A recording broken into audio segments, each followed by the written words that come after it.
Hey everyone, it's Sweekit here, and I do apologize I haven't been uploading videos for the past 4 days because it was a general election here in Singapore and I took up a part-time job because, I just need money for CSR2 among other things, and the elections are over and I'm back to CSR2. And I do apologize once again that I haven't been putting up any videos about CSR2. So that changes today, and that's me going to recap the new Fast and Furious event over here. Provenance 2. Oh, there are two more over here which I didn't see before, so I guess I'll cover them all in this video. Okay, because Provenance 2 is a bit different to the first one that you might have participated in for the Jetta, because the first one was the Jeep. The first lock-in is a Jeep, and I cannot remember what the other two lock-ins were. I just remember they were kind of crap. But for this one, it's a little different because the first lock-in, if it's going to be like the first event, is going to be a Supra like this one over here.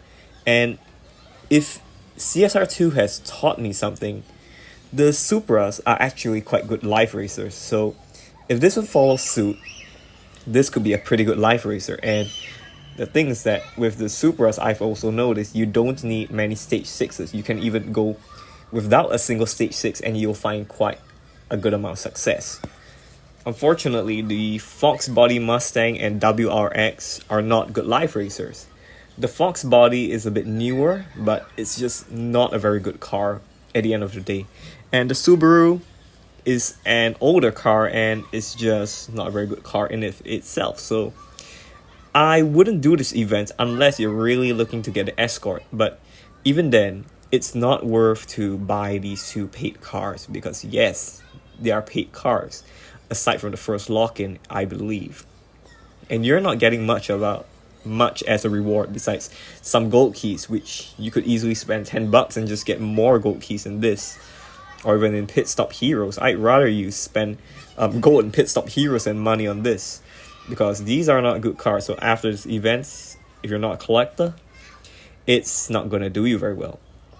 And in the showdown, conveniently, the free car, the Supra, the GR Supra, is the best of all the lock-ins. Well, not lock-ins, eligible cars for showdown. So anyone has a fair shot, and if you can, I would suggest, if you have a universal part, to get to work on the Supra and use it on body, because transmission isn't that big of a deal on the Supra. Body is the big one to me. I would say body first, then tires. Tires and transmission are on the same level. Then nitrous, then of course the three parts that affect power, which are engine, turbo, and intake. So just go in that order. And again, if you don't have any Supra parts, you can easily buy the 86 from the dealer and strip that. Or here's something interesting that I will share because I have checked it earlier today. If you go to stage 6 and you go to Toyota and you look here, the GR Supra that's used in this event, it shares stage 6s with the LB Silhouette Toyota GR Supra. This is the one that you can use bronze keys on if you have the pink one, which is the gold star one.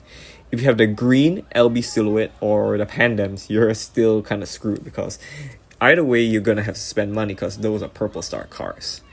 So that wraps up my thoughts on this Provenance 2. You can easily just upgrade this. It could be a good life racer. I have a good feeling about it and I will run my own tests. And you can use that to get a free Mitsubishi over here. And this is not a very good car to me. So again, I'm just going to just get the car, just look at it, and just work on the Supra only. And I haven't seen this event yet. I don't know the lock-in, so let's have a look. But right away, I can tell you that this pink S2000 is just not a good car. So whatever it is, it's just, oh dear. Yeah, I thought as much. The first lock-in is this thing, the Escort from the first event I just brought up, Provenance. So you have to complete that if you want to make any progress here. Else, you can't even get past the second lock-in because you can, I believe you can enter. Oh, if you don't want to do that, looks like you have to buy a paid bundle to get this thing, the Maxima. And don't get me wrong, it is a pretty car, but it's just not a car I would spend money on, because these are older cars, even the newest ones. So yeah, they won't be very fantastic, except the Eclipse over here, because this is a new car. It just came to the game, and it could very well be a good life racer, because then again, newer cars tend to be more viable in life than older ones. So how do I say this? You have to see that how you will.